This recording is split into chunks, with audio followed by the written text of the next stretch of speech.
Halo, kembali lagi dengan saya Ica Sudabutar dalam pelajaran Bahasa Indonesia kelas 12 SMA. Hari ini kita akan belajar tentang teks cerita sejarah. Sebelumnya, perhatikan satu contoh teks berikut. Setelah kamu perhatikan, teks tersebut merupakan satu contoh teks cerita sejarah. Kalau kamu menyimak dengan baik, apa itu teks cerita sejarah?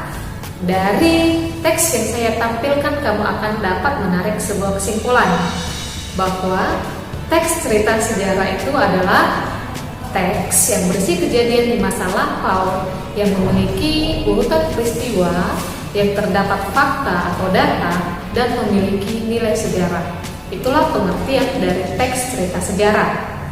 Sedangkan struktur dari teks cerita sejarah ini memiliki 3 struktur.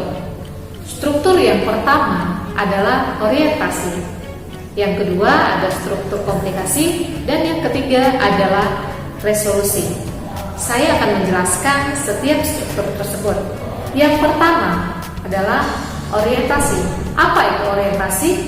Orientasi adalah bagian pengenalan atau bagian perkenalan dari teks cerita sejarah tersebut, terletak di paragraf pertama dari teks tersebut.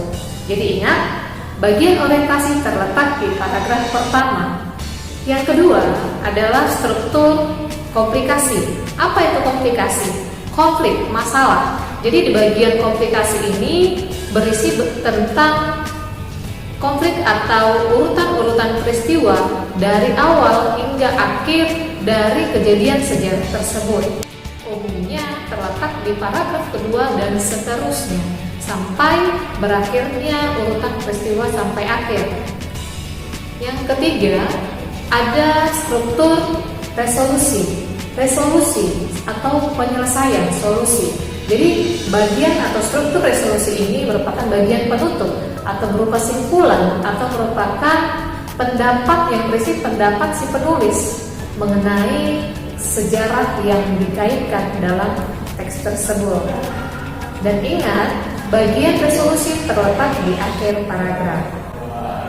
Jadi yang kita pelajari hari ini adalah pengertian teks cerita sejarah dan struktur dari teks cerita sejarah itu sendiri. Demikian pembelajaran kita hari ini. Terima kasih.